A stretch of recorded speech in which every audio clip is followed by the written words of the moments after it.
Habiendo Samuel envejecido, puso a sus hijos por jueces sobre Israel. El nombre de su hijo primogénito fue Joel y el nombre del segundo Abías, y eran jueces en Beersheba. Pero no anduvieron los hijos en los caminos de su padre, antes se volvieron tras la avaricia, dejándose sobornar y pervirtiendo el derecho. Entonces todos los ancianos de Israel se juntaron y vinieron a Ramá para ver a Samuel, y le dijeron: He aquí tú has envejecido y tus hijos no andan en tus caminos, por tanto constitúyenos ahora un rey que nos juzgue como tienen todas las naciones. Pero no agradó a Samuel esta palabra que dijeron: danos un rey que nos juzgue. Y Samuel oró al Señor. Y el Señor le dijo a Samuel: oye la voz del pueblo en todo lo que te digan, porque no te han desechado a ti, sino a mí me han desechado, para que no reine sobre ellos. ¿Cuántos dicen amén a esta palabra? Israel ya tenía un rey, no un rey de carne y hueso, pero tenían el mejor rey del mundo, el rey que nunca falla, el rey fiel, el rey que les había demostrado su amor, su poder, desde hacía muchísimo tiempo. Pero parece que no estaban contentos con él, querían un rey de carne y hueso, dice, como todas las naciones que le rodeaban, los filisteos, los amorreos, en fin, todos esos países que ustedes conocen. Ahora, el sistema que hasta ese momento el Señor había utilizado para dirigir a su pueblo era lo que conocemos con el nombre de una teocracia. Y la definición de la palabra teocracia la tienen ustedes ahí, y es la siguiente. La teocracia es un concepto derivado de un vocablo compuesto griego que puede traducirse como dominio de Dios o el gobierno de Dios.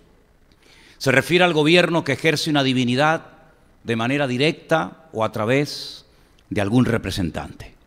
Los representantes de Dios eran los profetas, los representantes de Dios eran los jueces y Dios era el rey. Y cada vez que Dios quería decir, enseñar o transmitir algo al pueblo, lo hacía a través de sus siervos, los profetas o los jueces. Y este era un sistema que durante mucho tiempo funcionó. Pero el capítulo empieza diciéndonos algo que está mal, y es que el que puso como sucesores de él en el puesto de jueces en Israel no fue Dios, sino fue Samuel. Es Samuel el que pone a sus hijos, al primogénito dice aquí llamado Joel, y versículo 2 dice el segundo era Abías. Dos nombres preciosos. El nombre Joel significa el Señor es Dios, y el nombre Abías significa mi Padre es Dios. Pero no hicieron honor al nombre que llevaban. Dice la Biblia que se dejaron sobornar, fueron detrás de la avaricia, pervirtieron el derecho. Pero antes de hablar de ellos, dice la Biblia que uno de los motivos por los cuales los ancianos se acercaron al profeta Samuel es porque ya había envejecido. Ahora, yo estuve calculando y viendo en otros comentarios qué edad más o menos podía tener Samuel cuando se le acercan los ancianos de Israel y le dice: mira, el problema es que tú ya estás viejo, el problema es que has envejecido. Realmente lo que le están diciendo es que tú has envejecido prematuramente. Samuel no podía tener en este momento de su vida más de 54 años de edad. Si yo soy más viejo que Samuel, y yo de viejo no tengo nada. Yo cada día estoy mejor. Sin embargo, Samuel, dice la Biblia que había envejecido prematuramente. Claro, este hombre, dice la Biblia que viajaba todos los años recorriendo el país. Malcrió a la gente. No hay nada peor que malcriar a un hijo. No hay nada peor que un creyente malcriado. Hay un proverbio que dice que el niño malcriado o consentido causará vergüenza a sus padres, a su padre y a su madre. Y lo que hacían los demás jueces era que reunían al pueblo en un lugar donde los convocaban y el juez iba y les daba la palabra. Pero Samuel lo hizo al revés. Samuel, según nos dice en el capítulo 7, versículo 15, miren lo que dice el texto. Él lo hizo diferente, para hacerle como la vida más cómoda a la gente, ¿sabes? Es como esos padres que dicen, yo a mis hijos no les haré pasar por lo que yo he pasado. Entonces le dan todo lo que piden, y aunque no pidan también se lo dan. Y algunos creen que así aman más a la niña, y lo que están haciendo es a un malcriado, y algunos dicen incluso hasta un futuro delincuente, porque no se demuestra más amor por darle todo lo que pide, que aquel padre que le dice, en la vida no se le puede dar todo lo que los hijos piden, por más que pataleen y por más que quieran. Primera de Samuel capítulo 7, verso 15 dice que Samuel juzgó a Israel todo el tiempo que vivió. Y todos los años, escuchen esto, fíjense las palizas que se daba este hombre. No tenía coche, no había autobús, no había tranvía, lo hacía todo caminando, a pie. Todos los años iba y daba la vuelta. Claro, yo no sé cómo ustedes están de geografía bíblica, pero cuando uno está allí y se da cuenta de las distancias, uno dice, madre mía, esto es una barbaridad. Este hombre se iba a Betel, ¿vale? No a Belén, Belén es otro sitio. Betel, hoy en día pertenece a la autoridad palestina. De ahí se iba a Gilgal, que está en la otra punta, en el desierto, al lado de Jericó. Después se iba a Mizpa y juzgaba a Israel en todos estos lugares. Todos los años hacía. Después volvía a Ramá, un lugar muy bonito, un lugar en lo alto de una montaña precioso, porque allí estaba su casa y allí juzgaba a Israel y allí edificó un altar al Señor. Sí, este hombre todos los años recorría prácticamente, no todo el país, pero una gran parte del país, tratando de solucionarle la vida a los demás, enseñando la Torá a la gente, juzgando, solucionando problemas, etc. Y tal vez, pienso yo, es mi opinión, que a lo mejor por cuidar a los demás descuidó su propia casa. Y esto es muy común. Es muy típico ver hoy en día a creyentes que sus hijos son un desastre. Si no los obligas, no vienen al culto. Es muy típico hoy en día ver a pastores, famosos incluso, que sus hijos son drogadictos, sus hijos no quieren saber absolutamente nada del Evangelio. Y a mí me da muchísima pena un hombre tan bueno como Samuel, que cometió un grave error. Y es lo que dice, por ejemplo, el famoso libro del Cantar de los Cantares, que por cuidar la viña ajena, descuidé la mía. ¿Y cuántas veces ocurre eso? Por querer ayudar a este y al otro, y a este matrimonio, y a aquel joven. Nunca olvidaré, y yo lo he contado varias veces aquí en la iglesia, que una noche yo estaba cenando en la casa de un pastor. De repente su hijo entró, se sentó a la mesa a cenar con nosotros. No lo esperaban, pero de repente se dejó caer por allí. Y el hijo le dijo a su padre tenía un ministerio con drogadictos en aquella época, y le dice a su padre, papá, me voy a hacer drogadicto. Claro, aquello sentó como un jarro de agua fría en la casa. Y le preguntaron, ¿y por qué dices eso, hijo? Dice, porque es la única manera de que me atiendas, porque solamente tienes tiempo para atender a los drogadictos y a mí nunca me atiendes.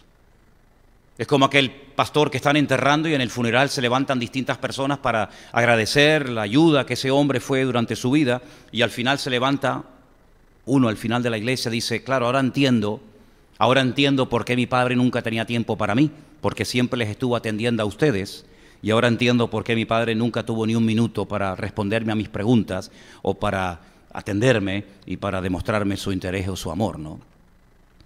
Esta fue la gran desgracia de Samuel, que sus hijos, que tenían unos nombres preciosos, llevaban a Dios en su ADN, por decirlo de alguna manera, no se comportaron correctamente. Ahora, la diferencia entre el hombre que crió a Samuel y Samuel es abismal. Por ejemplo, dice la Biblia que desde chiquitito, el profeta Samuel, el niñito Samuel, su madre lo dejó para que Elí lo cuidara. Y la Biblia dice que los hijos de Elí eran un desastre. ¿Os acordáis? Ofni y Fines. Dice que eran hombres perversos, terribles, que se acostaban con las mujeres en la puerta del tabernáculo, etc. Un desastre. Y Elí lo sabía y nunca los puso en su sitio, nunca les llamó la atención. En el caso de Samuel, sus hijos también fueron un desastre, pero digamos que a su favor no dice la Biblia que él supiera del mal comportamiento de sus hijos. Es más, hay un detalle muy interesante en la porción que hemos leído y está en el versículo 3. Dice que sus hijos, los dos, Joel y Abías, se corrompieron, fueron detrás de la avaricia, se dejaron sobornar, pervirtieron el derecho, pero dice en el versículo 2, al final, en Beersheba. Beersheba es una ciudad muy bonita, está al sur de Israel, es la ciudad de la capital del Negev. Beersheba, Beer significa pozo, Sheba significa 7, la ciudad de los 7 pozos. Allí vivió Abraham. Y allí puso Samuel a sus 2 hijos como jueces. Y fue allí, no en Ramá con su padre, sino en Beersheba, y hay una larga distancia desde un punto a otro, donde sus hijos como que se descubrió lo que eran verdaderamente. Esto me hace recordar a estos chicos de centros, ¿no? Centros de rehabilitación, que la norma es siempre que estén acompañados, ¿verdad? En los centros de rehabilitación siempre hay uno que te hace sombra, uno que cuida de tu vida, ¿no? ¿Para qué? Pues para que no la líes, ¿verdad? Porque a lo mejor se le van los ojos detrás de una tentación o sabe Dios qué. Pero yo siempre me he preguntado, ¿y el día que salga del centro, el día que no tenga a alguien que le haga sombra y que esté a su lado, será igual de educado, de santo, de cristiano, como lo es cuando está siendo vigilado, por decirlo de alguna manera? Llegará el momento cuando tú estarás solo, en tu colegio, en tu universidad, en tu trabajo, y allí te demostrarás a ti mismo si verdaderamente tus principios y tus valores hacen que te comportes igual en lo público que en lo privado. Y estos chicos, que ya eran grandes, eran jueces, donde se dio verdaderamente a conocer su corazón, no fue en Ramá, cuando estaban bajo la cobertura, bajo, digamos, la supervisión, bajo la influencia de su padre, sino en Beersheba, a lo lejos. Y cuando yo esta mañana leía esto, me vino a la cabeza ese pasaje de Lucas, capítulo 15. Capítulo 15 de Lucas es un capítulo muy bonito porque hay ahí 3 cosas que se pierden, ¿sabéis, verdad? Un pastor que pierde una oveja, una señora que pierde una moneda y un padre que pierde a un hijo. Y dice la Biblia que el hijo le pide a su padre la parte de la herencia que le corresponde. Dice, y después de unos días, marchándose lejos a una provincia apartada, allí fue donde vivió perdidamente. En la casa con su padre no podía. Sin embargo, cuando él ya no está bajo la cobertura, bajo los ojos de su padre, es cuando se da verdaderamente a conocer lo que él llevaba dentro. Rebeldía, soberbia, desobediencia, etcétera, etcétera. Igual le pasó a estos chicos. Mientras estaban con el padre, parecían mosquita muerta, buenos chicos, educaditos, iban al templo, etcétera. Pero en el momento en el que el padre los pone, que no fue Dios, sino que el padre los pone, tal vez para que se animaran o se consagraran, yo qué sé, los pone como jueces, les da responsabilidad, les da cargos, automáticamente sale a relucir su perverso y su torcido corazón. Tal vez el cargo, los honores, se le subieron a la cabeza, no lo sé. La cuestión está en que primeramente yo creo que Samuel abandonó su hogar. Por cierto, ¿el tuyo cómo lo llevas? Porque es muy fácil hablar de Samuel, de un señor que vivió hace miles de años, pero ¿y tus hijos? ¿Tu matrimonio cómo va? Porque claro, pedirle a un hijo que ore cuando tú no eres un hombre de oración me parece a mí un abuso de autoridad. Me parece a mí un disparate pedirle a tu hijo que se porte bien cuando tu vida es un desorden. ¿Qué le estás diciendo? Primero ponlo en práctica tú, a ver si a ti te funciona, y luego tendrás la autoridad moral, ¿verdad?, para poder exigir a los demás lo que tú no haces. En el caso de Samuel, sí, era un gran profeta, era un gran hombre de Dios, pero sin embargo su hogar era un auténtico desastre. Y algo que me produce mucha tristeza es lo que hacían los hijos de Samuel. No menciona la Biblia problemas de tipo sexual, de una especie de libertinaje, de promiscuidad sexual, como el caso de los hijos del sacerdote Elí, pero sí menciona 3 cosas para mí muy interesantes. Versículo 3 dice que estos jóvenes fueron tras la avaricia, se dejaron sobornar y pervirtieron el derecho. 3 cosas muy graves. La avaricia es el afán de poseer muchas riquezas por el solo placer de atesorarlas sin compartirlas con nadie. ¿Sabes que la avaricia es pecado? No, es que es una debilidad del carácter. No, déjate de historias. La avaricia es un pecado terrible que se pega y se contagia y te termina destruyendo la vida. Porque la avaricia no tiene límites, si no mira a los políticos. La miseria tiene un límite. ¿Cuál es? La muerte. Cuando ya no hay comida, amigo, te mueres. Pero ¿cuál es el límite de la avaricia? ¿1 millón de euros? ¿5? ¿Un coche? ¿Un yate y un avión? ¿Una finca o 10 fincas? No hay un límite para la avaricia.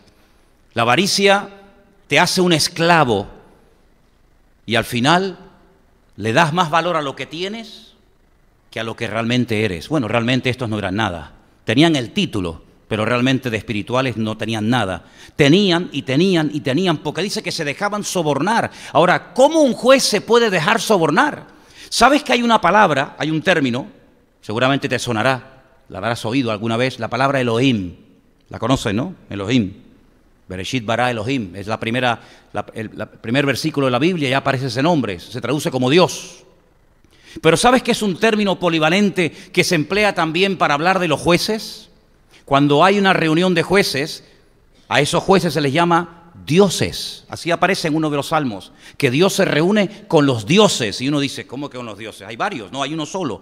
Pero el término Elohim también se emplea para cuando hay jueces, porque tienen la capacidad de impartir justicia. Y es un atributo de Dios, ¿verdad? Transmitido al ser humano. No hay nada peor para un país, es el caos, es el principio del fin, que la perversión de la justicia. La justicia se termina convirtiendo en una gran injusticia. Si no, miren cómo está el mundo. Miren cómo está España. En cuanto se toca el elemento de la educación, que es un desastre, dicho sea de paso en España, un auténtico desastre. Y el elemento de la justicia, que es peor todavía que la educación, o la falta de educación, ese país está condenado al fracaso y a la muerte. En cuanto haya un abuso de poder, en cuanto el juez se deja pervertir y sobornar y al malo lo indultan y le dicen que es bueno, y al bueno lo condenan porque tengo la autoridad para soltarte o para meterte dentro, es como cuando Pilato le dijo, ¿no me hablas? ¿No me contestas a mis preguntas? ¿Tú no sabes que tengo poder para libertarte o para esclavizarte o para tenerte preso? ¿Qué te parece? Así eran los hijos de este gran varón de Dios, de Samuel. Pervertidos, gente que prostituyó su llamado, gente que por dinero eran capaces de hacer lo que fuera. Como hoy en día hay mucha gente que por dinero te tratan de una u otra manera. Es increíble ver algo que es tan sagrado como la justicia. Con un buen abogado, un criminal puede estar en la calle. Y si no tienes un buen abogado, un pobre desgraciado puede dar con sus huesos en la cárcel y morirse. Personas que se sabe perfectamente que han cometido ese crimen, ese asesinato, pero con un buen abogado están en la calle. Y son fanfarrones y presumen de ello. Y personas que no tuvieron el poder adquisitivo para poder recurrir o para poder contratar a un buen abogado, terminan en el corredor de la muerte y años más tarde se demuestra a través de una prueba circunstancial o del ADN o lo que sea, que esa persona que mataron resulta que era inocente. ¿Cuál es el motivo por el cual los ancianos le dicen a Samuel, mira, queremos que nos nombres y nos pongas a un rey? Bueno, según leemos al principio del pasaje, veían que ya Samuel había envejecido, como dije antes, prematuramente. Ya no estaba tan capacitado, no tenía tantas facultades, ya no tenía tanta, digamos, discernimiento como para seguir juzgando al país, seguir llevándolo por el buen camino. Y en segundo lugar, temían de que cuando este hombre muriera, lo que quedaba iba a ser peor. Por lo tanto, le dijeron, mira, vamos a dejarnos ya de historias y queremos que nos nombres a un rey. Pero detrás de esta petición no está el deseo de levantar cabeza y de que el país vaya por un buen camino, obedeciendo y agradando a Dios. No, no, no, no. El argumento que le dicen es el siguiente, versículo 5 al final, como tienen todas las naciones. Ahí lo tienen. He aquí tú has envejecido, tus hijos no andan en tus caminos, por lo tanto constitúyenos ahora un rey que nos juzgue como tienen todas las naciones. En otras palabras, estamos cansados de ser diferentes, queremos ser como los demás. Como pastor, el dolor más grande de mi corazón es cuando veo a creyentes que no terminan de descubrir su identidad en el Señor y se comportan y hablan y viven y piensan y actúan como los demás, como los del mundo, como gente que no conocen al Señor. ¿Qué te parece? La Biblia dice, a través de los labios de Cristo, ustedes viven en el mundo. Claro, faltaría más. Pero no soy del mundo. Y ese concepto tenemos que interiorizarlo en nuestra vida. Yo no me puedo comportar, yo no puedo hablar, yo no puedo actuar divorciándome de mis valores y de mis principios. Es decir, no podemos divorciar nuestras acciones de nuestros valores y principios. Pero claro, ¿cuáles son nuestros valores y cuáles son nuestros principios? Porque si no los conozco, ¿cómo los voy a poder poner en práctica? Bueno, hay un texto extraordinario que quisiera leer con ustedes en esta tarde. Está en Primera de Juan, capítulo 2, donde se define un poco lo que es el sistema de valores del mundo. Vamos a leerlo. Primera de Juan 2. Del 15 al 17, dice, no améis al mundo, ni las cosas que están en el mundo. Ahora, ¿esto qué es? ¿Una sugerencia? ¿Una propuesta? Bueno, a ver, ponga la votación en la iglesia, a ver, ¿cuántos están a favor de que amemos a las cosas del mundo y su estilo de vida? ¿Cuántos están en contra? No, esto no es así. Esto es un mandato, es un imperativo de Dios. No améis al mundo, ni las cosas que están en el mundo. Y dice algo tremendo, y es lo que te descubre. Si alguno ama al mundo, el amor del Padre no está en él. Es decir, no es cristiano, no es nacido de nuevo. Es como cuando yo les conté que nosotros estuvimos un tiempo en Burgos, en un pueblo de la provincia de Burgos, con drogadictos. Vivíamos con 15 o 20 chavales que querían dejar la droga y allí vivíamos todos juntos en aquella finca. Y hubo un tiempo en el que criábamos cerdos, en aquella época. Y un chico una vez cogió un cerdito pequeño y lo lavó, le puso un lacito, le puso una cadenita para pasearlo como si fuera un perro. Y lo tenía en casa con él. Pero un día salimos de paseo y el cerdito se le escapó. Y cuando fue a buscarlo, el cerdito estaba totalmente lleno de barro. Porque en cuanto vio una charca con barro y con basura y con lo que sea, el cerdito se metió dentro. Y se revolcó. Y uno dice, ¿y por qué? Si yo no lo he criado como un cerdo, yo lo he criado como un perrito. Bueno, tú lo has podido criar como lo que quieras. Tú lo has intentado cambiar por fuera. Pero por dentro tú no lo has cambiado. Él piensa y actúa y vive como un cerdo. Pues claro, si lo tienes en la casa, ¿en qué barro se va a revolcar? Pero sácalo al campo. Dale la oportunidad de demostrar realmente lo que es. Y te lo demostró claramente. Y estaba feliz, porque eso es lo que le gusta a los cerdos, revolcarse en la basura. Y son felices de esa manera. ¿Y cuántas veces queremos cambiar a la gente por fuera? Cómprate una Biblia, lee la Biblia, no digas eso, compórtate, quítate esos zapatos, no te peines así, no te hagas ese piercing, quítate ese tatuaje, ven al culto. Y lo queremos cambiar por fuera, ya. Tú no vas a cambiar a nadie, porque el único que puede cambiar a la gente es Dios, si quieren. Porque fíjate lo grande y lo maravilloso que es Dios, que si tú no quieres cambiar, Él tampoco te va a cambiar, porque Él no se mete donde no lo llaman. ¿Qué te parece? Entonces, cuando hay un amor, una tendencia por el mundo, no nos engañemos, no digamos, no, es que es una edad difícil, es que es un tiempo de rebeldía, es que en el colegio no sé qué, es que son las malas amistades. Déjate de cuentos, déjate ya de perder el tiempo y de engañarte a ti mismo. No sé, que no te juntes con aquel porque aquel es mala compañía. Si la mala compañía es el tuyo, no es aquel, es el tuyo. Si la madre de aquel dice lo mismo del tuyo, ¿o qué te crees? Cuando hay una tendencia, un amor, una pasión, se nos van los ojos por el mundo, es porque esa persona no ha nacido de nuevo. Porque dice la Biblia, y más claro agua, los que son de la carne, ¿en qué piensan? En las cosas de la carne. Y los que son de Dios, en las cosas de Dios. Es que lo dice más claro el agua. ¿Cómo tú puedes saber si una persona ha nacido de nuevo, si es cristiano o no es cristiano? Por lo que tiene en su corazón. ¿Qué es lo que le atrae? ¿Qué es lo que le vuelve loco? ¿Cómo se le van los ojos? ¿Por qué? Porque de la abundancia del corazón, amigo, habla la boca. Y aquí dice este texto que todo lo que hay en el mundo, todo, no algunas cositas, todo lo que hay en el mundo, y lo define en 3 frases, los deseos de la carne, los deseos de los ojos y la vana gloria, qué bonita esa palabra, una palabra compuesta, ¿no? Vana gloria. Y la vanagloria de la vida no provienen del Padre, sino del mundo. ¿Y la carne qué es? Son las pasiones más bajas. La carne, ¿qué es? Es el ego del ser humano. Es el querer pecar y creerte a ti mismo que pecando y desobedeciendo a Dios y haciendo tu voluntad y haciendo lo que te da la gana serás más feliz que haciendo la voluntad de Dios. ¿Por qué? Porque es un esclavo. Es una persona que por más que se lo explique, por más que se lo digas, no lo va a entender y le entra por aquí y te sale por allá.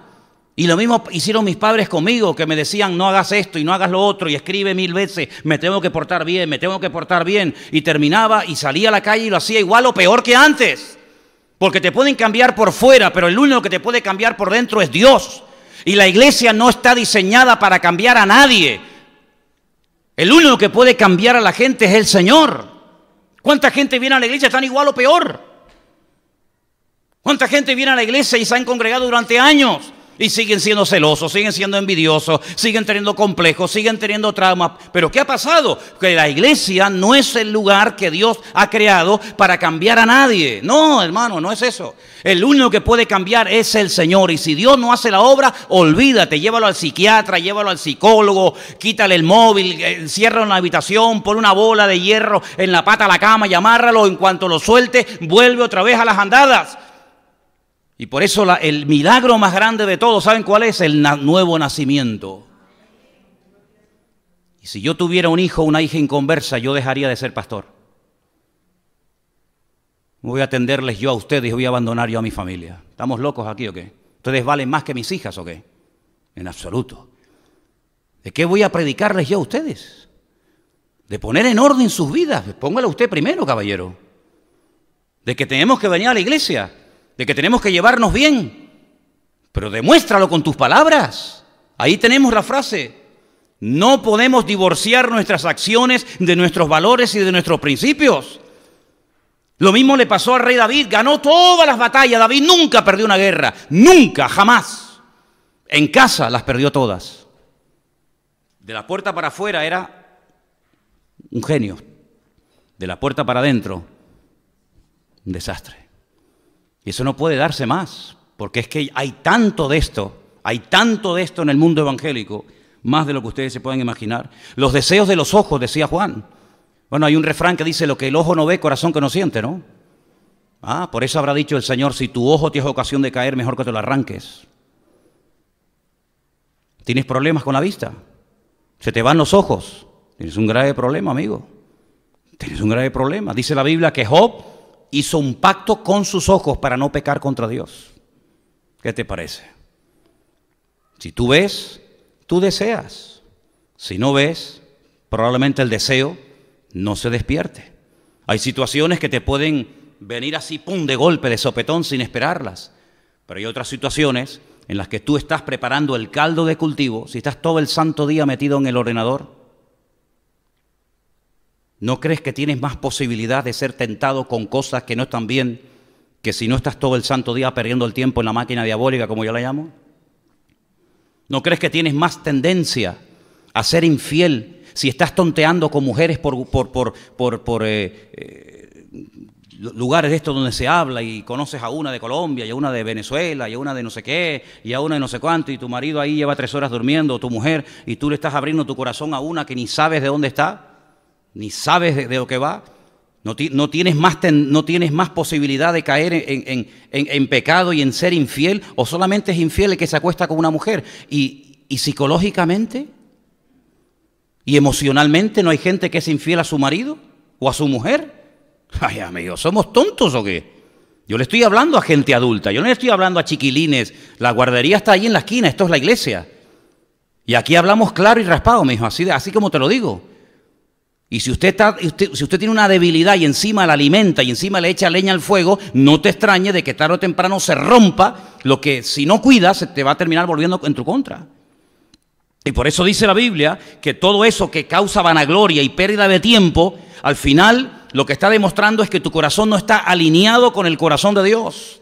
Dice la Biblia que el principio de la sabiduría, sí, ya sé el que me van a decir, el de siempre, es el temor a Dios. Sí, pero es que hay otro que nunca lo menciona nadie. El otro que habla del principio de la sabiduría, ese como que se ha olvidado. Y está en el mismo libro de Proverbios. El principio de la sabiduría es aborrecer el mal, dice la Biblia. Aborrecerlo, que te dé asco el pecado. Y hasta que a ti no te dé asco el pecado, tú vas a seguir tonteando y tú vas a seguir perdiendo el tiempo. Y esa es la cruda realidad. Ahora, ¿qué ocurre? Que esto fue un desastre. ¿Por qué? Porque el pueblo no fue a Samuel con una, digamos, con una actitud sana, de decir, oye Samuel, ¿tú qué opinas viendo el panorama? Si en vez de poner a tus hijos, que son un desastre, nos pones a un rey y entonces tratamos de solucionar el problema. Es que ellos fueron ya con una idea preconcebida. Ellos no fueron, como yo he dicho muchas veces desde este mismo púlpito, a consultar. Ellos fueron a decirle a Samuel, sí o sí, me da igual lo que digas, me da igual la voluntad de Dios, quiero que nos nombres a un rey, sí o sí, con hechos consumados. Y saben una cosa, yo estaba leyendo esta semana que en la Torá, en los primeros 5 libros de la Biblia, en el libro del Deuteronomio, hay un pasaje que nos habla acerca de las características del rey de Israel. Es decir, que Dios en algún momento de la historia iba a permitir que Israel tuviera un rey. Vamos a leerlo. Estamos en Deuteronomio, por favor. Capítulo 17, verso 14. Miren lo que dice la ley de Moisés. Ni siquiera todavía habían entrado en la tierra prometida. Ya el Señor les hablaba acerca de el futuro rey que tendrían. Deuteronomio 17, 14. Cuando hayas entrado en la tierra que el Señor tu Dios te da, y tomes posesión de ella y la habites, y digas, pondré un rey sobre mí como todas las naciones que están en mis alrededores, ciertamente pondrás por rey sobre ti al que el Señor tu Dios escogiere, subrayo, al que el Señor tu Dios escogiere, no al que a ti te caiga bien, no al más guapo, al más, el más atractivo, el más carismático, no, al que Dios escoja. De entre tus hermanos pondrás rey sobre ti. No podrás poner sobre ti a hombre extranjero que no sea tu hermano. Pero él no aumentará para sí caballos, ni hará volver al pueblo a Egipto con el fin de aumentar caballos, porque el Señor os ha dicho, no volváis nunca por este camino. Ni tomará para sí muchas mujeres, para que su corazón no se desvíe, ni plata ni oro amontonará para sí en abundancia. Vamos hasta el 20. Y cuando se siente sobre el trono de su reino, entonces escribirá para sí, escucha, un libro, una copia de esta ley, del original que está al cuidado de los sacerdotes levitas. Y lo tendrá consigo y lo leerá en él todos los días de su vida, para que aprenda a temer al Señor su Dios, para guardar todas las palabras de esta ley y los estatutos, para ponerlos por obra, para que no se eleve su corazón sobre sus hermanos, ni se aparte del mandamiento a diestra ni a siniestra, a fin de que prolongue sus días en su reino, él y sus hijos en medio de Israel. ¿Cuántos dicen amén? Es decir, ya Dios les decía, algún día tendrán un rey. Vamos a ver, Moisés no fue el rey de Israel, es que no era el momento. Cuando muere Moisés y ocupa su lugar Josué nunca se autoproclamó rey. Los jueces que tuvieron, Otoniel, Jefté, Barak, el mismo Sansón, el mismo Samuel, eran jueces, pero no eran reyes. El Señor les hablaba en la Torá, en el libro de Deuteronomio, de que algún día Dios escogería y pondría a un rey. Es decir, que aparentemente la petición que le traen al profeta Samuel no es mala, aparentemente, pero cuidado que las apariencias engañan. Detrás de la petición, detrás de la exigencia de nombrarnos un rey, no es para que se cumpla el texto de Deuteronomio 17. No, esa no es la intención. La intención es que queremos ser como los demás. Pero ¿cómo van a ser ustedes como los demás si ustedes no pueden ser nunca como los demás? Esa es la intención. Se precipitaron. Y les voy a decir algo que espero poder comunicarlo y que a ustedes les impacte como a mí me ha impactado esto. Cuando Jacob está muriendo, ¿se acuerdan? El patriarca Jacob, Abraham, Isaac, Jacob. Cuando él está muriendo, él reúne a todos sus hijos. Y él les dice, yo les voy a decir lo que os va a pasar a ustedes en el fin de los tiempos. Les da como una palabra que les va a marcar su destino. Cuando le habla a Judá, a la tribu de Judá, le dice que la tribu de Judá sería la tribu del rey de Israel. Así como a los levitas les asigna el sacerdocio, A la tribu de Judá les da el cetro. Es decir, los reyes de Israel, todos, absolutamente todos, tendrán que ser parte de la tribu de Judá. No puede haber un rey que sea un levita. No puede haber un rey que sea de la tribu de Gad o de Neftalí o de Zabulón o de cualquier otra. Todos los reyes de Israel tienen que ser de la tribu de Judá. Por eso el Señor Jesucristo, Mateo 1, Lucas 3, árbol genealógico, demuestra que Él era de la tribu de Judá. El primer rey de Israel no lo nombró Dios. El primer rey de Israel, Shaul, era hijo de un tal Cis, de la tribu de Benjamín. Sí, era muy alto. Dice la Biblia que no había otro hombre más alto en todo Israel que Saúl. Sí, era muy grande por fuera, pero un enano por dentro. Lo que veías no tenía nada que ver con la realidad. Es como aquel que era muy alto y era un gigante, a través de la boca de él hablaba el diablo, para amedrentar al pueblo de Israel. Pues este igual, un hombre muy alto, una apariencia física tremenda, pero nunca fue un hombre espiritual. Fíjense que cuando este hombre sube al trono, uno de los detalles que a mí siempre me ha llamado la atención de este personaje es que nunca preguntó dónde estaba el arca del pacto. ¿Se acuerdan? Hablamos el otro día de ella.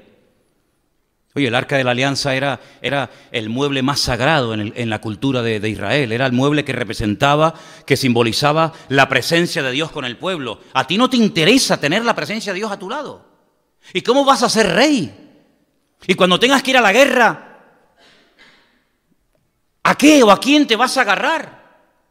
¿En qué confías? ¿En ti mismo? Claro, así terminó. Así terminó Saúl, quitándose la vida. Pero no solamente él se quita la vida, y es un desastre el reinado de Saúl, pero un desastre. Dejó al país en la bancarrota. Bueno, fíjense que cuando David se oculta en aquella famosa cueva que se puede visitar hoy en día en Israel, una cueva enorme, la cueva de Adulam, dice que iban personas que estaban endeudadas, afligidas, atormentadas, solitarias, amargadas, frustradas, porque lo único que transmitió Saúl durante ese reinado fue eso. Un desastre. Dice que la gente iba a la guerra temblando de miedo detrás de él, porque era un hombre que, claro, le obedecías porque no te quedaba más remedio, porque era el rey, pero no porque realmente la gente lo amara y lo respetara. Pero lo triste de todo esto no es que él terminó así, sino que en su caída arrastró a su familia. Y a mí me da muchísima, muchísima pena de uno de sus hijos, de Jonathan, aquel por el cual David lloró a gritos. Cuando le dicen tu amigo Jonatán ha muerto, él llora a gritos y dice, Jonatán, Jonatán, amigo mío, que tu amor me fue más dulce que el de las mujeres. Y los pervertidos y corruptos piensan que había algo aquí de homosexualidad, nada más lejos de la realidad, nada más lejos de la realidad, ¿verdad? Dice que para el impuro todas las cosas son impuras, pero para el limpio todas las cosas le son limpias. Y él llora porque él sabe perfectamente que Jonatán no merecía esa muerte. Lo clavan ahí, lo dejan colgado toda una noche como si fuera un perro indigno de ser sepultado, ¿verdad? Ay, si hubieran aprendido a esperar un poquito más. ¿Cuánto? Se calcula entre 10, 15, máximo 20 años. En 10, 15, 20 años. Esa palabra de Deuteronomio 17 de que algún día habría rey en Israel se hubiera cumplido, y el primero hubiera sido el que Dios había escogido. David, el hombre más cerca del corazón de Dios. Pero fue el segundo, porque se precipitaron, fueron con exigencias. Y sabes una cosa que tú tienes que aprender en el Señor lo antes posible. Si puede ser este mes, mejor. Si puede ser esta semana, mejor. Y si puede ser hoy mismo, mejor que mejor.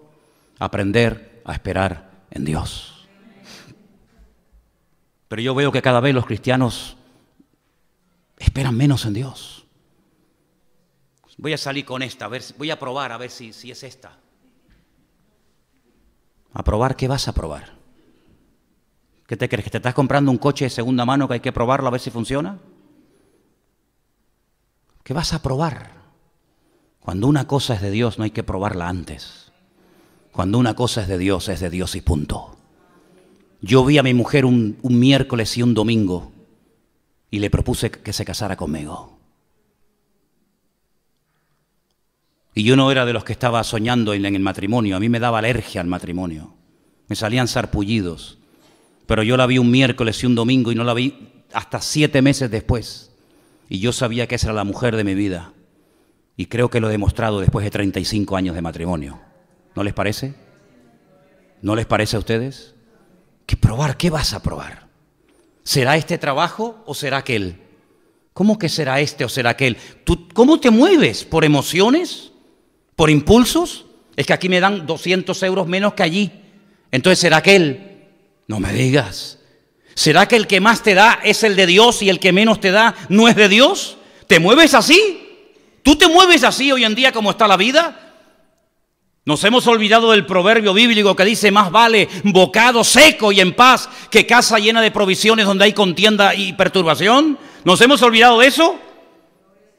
Prefiero dormir debajo de un puente con la bendición de Dios comiéndome un pan solo, que en un lugar donde me den el oro y el moro, pero que al final tenga que prostituirme y dejar el servicio al Señor en esta vida.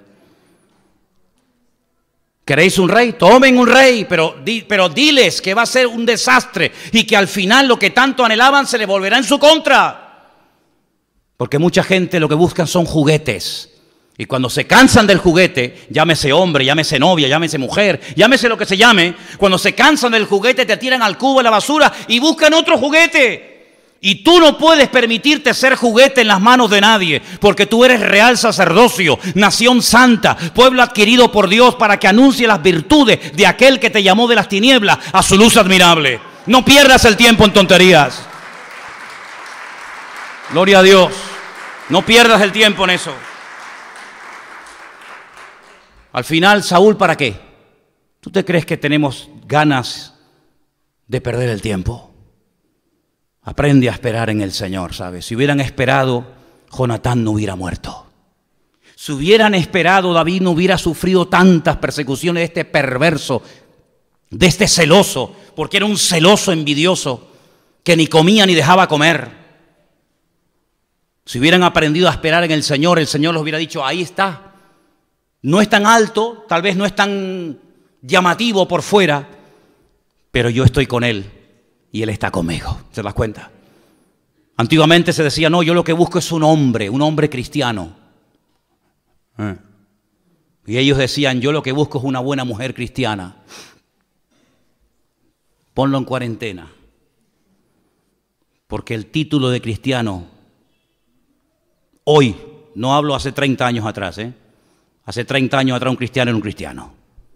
Hoy en día uno que te dice que es cristiano dice: guárdame un cachorro, déjame que te estudie y déjame que te ponga a prueba, amigo.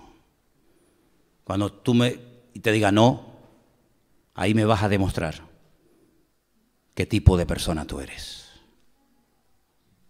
¿No dice la Biblia que hay que probar a los que quieren ser diáconos en la iglesia? Quieren cargos, quieren puestos, y ponlo a prueba. Véngase mañana a las 5 de la mañana a pintar la iglesia. ¡Ay, hermano! Entonces déjelo pendiente. Usted lo que quiere es figurar y aparentar. Usted lo que quiere son cargos en vez de cargas para servir a su prójimo y a Dios con toda su alma y con todo su corazón. ¿Se da cuenta? Entonces, queridos hermanos, este rey fue un desastre, se precipitaron y al final, ¿para qué? Para nada. Yo te pregunto a ti, ¿quién es el rey de tu vida? Porque ellos tuvieron un rey, el mejor, el más fiel, el más poderoso, Dios, el Dios de los ejércitos. Pero no querían otro de carne y hueso, porque querían ser como los demás. ¿Tú quieres ser como los demás, pero con el título de cristiano? Si vas en serio con el Señor, tarde o temprano, el Señor te probará si verdaderamente eres o no eres. En el Real Madrid había antiguamente un futbolista que tenía un nombre muy feo. Se llamaba Kaká. Menos mal que tenía el acento ahí. Si llega a tener el acento en otro lado, peor todavía. Se llamaba Kaká. Y era cristiano. Pero cristiano de verdad. Y ahora en el Real Madrid hay un jugador que se llama Cristiano. Cristiano, sí. Cristino. Porque de cristiano no tiene nada. soberbio, orgulloso, etcétera, etcétera. ¿Te das cuenta cómo el nombre no dice nada? Tienes nombre, le decía el Señor a aquella iglesia, tienes nombre de que vives, pero allá adentro huele a muerte, porque lo único que tienen es el nombre. A mí me produce mucha tristeza cuando voy a este pasaje y encuentro a los ancianos, a los responsables del pueblo de Israel, yendo al profeta a decirle, queremos un rey para ser como los demás. ¿Cómo vamos a ser nosotros como los demás, hermanos? ¿Cómo vamos a ser nosotros como los demás? ¿Qué pensarían ustedes si yo esta tarde hubiera venido vestido de mujer? ¿Qué pensarían ustedes? Bueno, es que es lo normal, ¿no? Ahora es el momento, ¿no? Es una fiesta de aquí de Tenerife. Esto trae economía a los bares, a los restaurantes, a los hoteles. Pues fíjense ustedes lo bajo que hemos llegado, que tenemos que permitir la perversión, la promiscuidad, repartir miles y miles de preservativos a jóvenes, jovencitos, a permitir borracheras a diestra y a siniestra para que una ciudad se mantenga económicamente. Fíjense al nivel tan bajo que hemos llegado como sociedad. A ese nivel hemos llegado.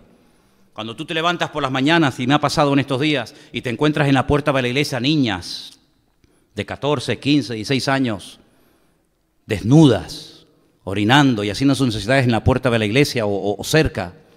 A eso hemos tenido que llegar para que la economía de Santa Cruz de Tenerife florezca, porque tenemos unos políticos tan inútiles y tan golfos que tienen que permitir el desorden y el pecado para que Tenerife tenga un cierto nivel económico. Es impresionante.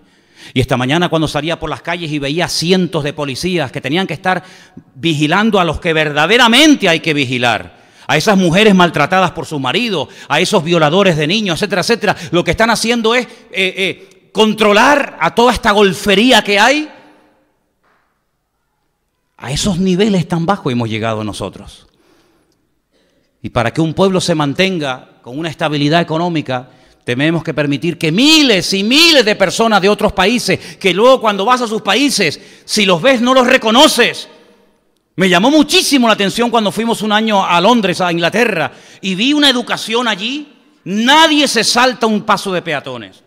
Nadie toca la pita del coche. Un respeto, una educación, todo limpio. Y eso cuando vienen aquí se tiran por los balcones. Borracheras por la calle, dejan nuestras playas y nuestros montes hechos un desastre. Se les permite carros y carretones porque eso es bueno para la economía. Y no nos damos cuenta de que todo eso lo que trae es contaminación al mundo espiritual. Y no nos damos cuenta de que detrás de todo eso lo que estamos haciendo es pisotear y tirar por tierra los valores que han permitido que este continente llegara a donde llegó, pero que se lo están cargando porque están tratando de descristianizar y sacar a Dios de todas partes. ¿Qué le parece? Pero lo peor no es eso.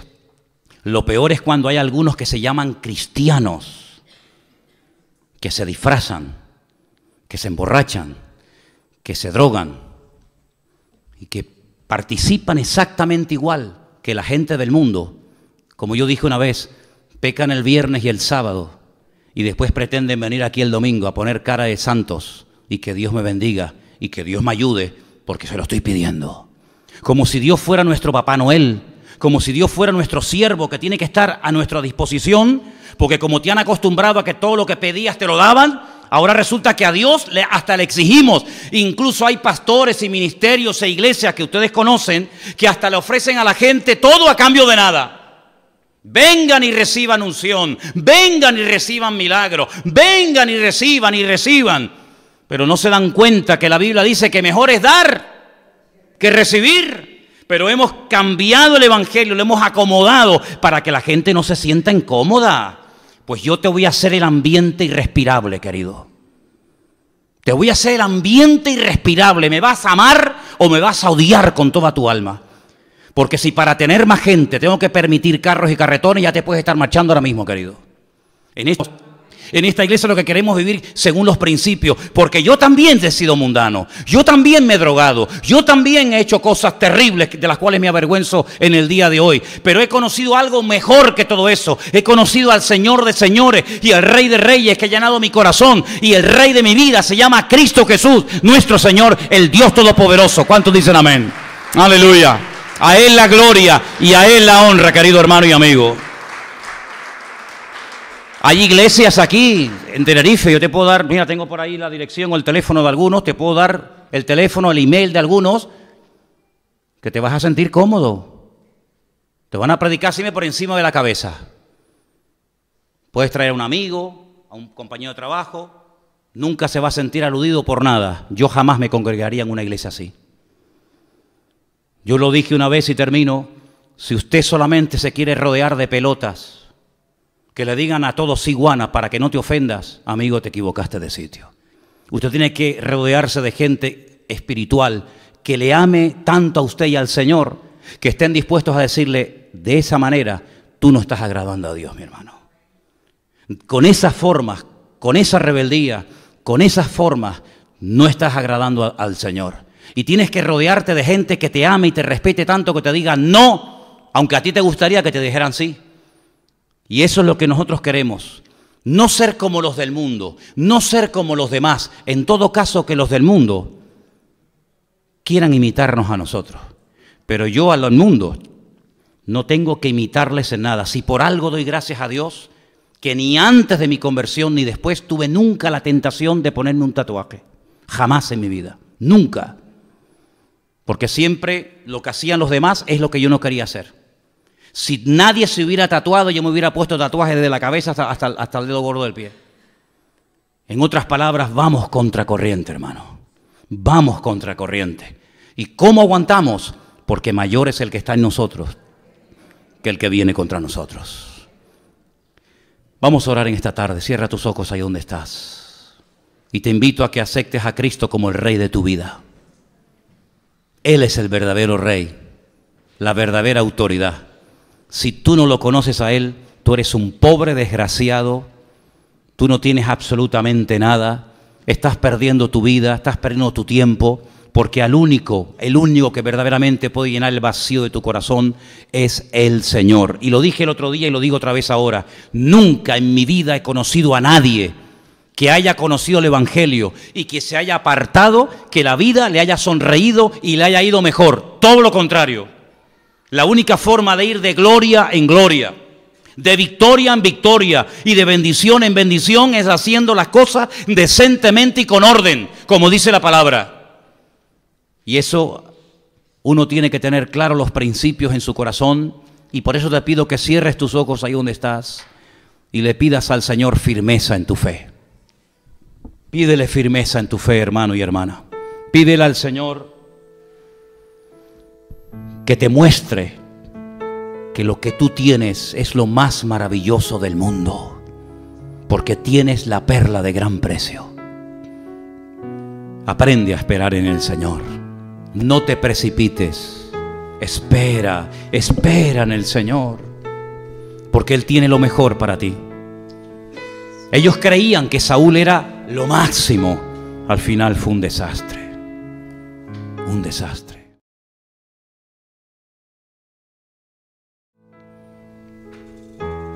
Hasta que se levantó el verdadero Rey de Israel, el dulce cantor de Israel, el Rey David. Aleluya.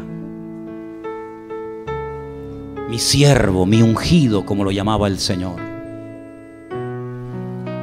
Y en esta tarde quiero decirte que si buscas seguridad, si buscas un remanso de paz, ven al Señor, ven a Él, encomienda a Él tu camino, confía en Él y Él hará. No te impacientes a causa de los malignos, ni tengas envidia de los hombres malos, porque como la hierba verde se secarán. Espera en el Señor, espera en el Señor.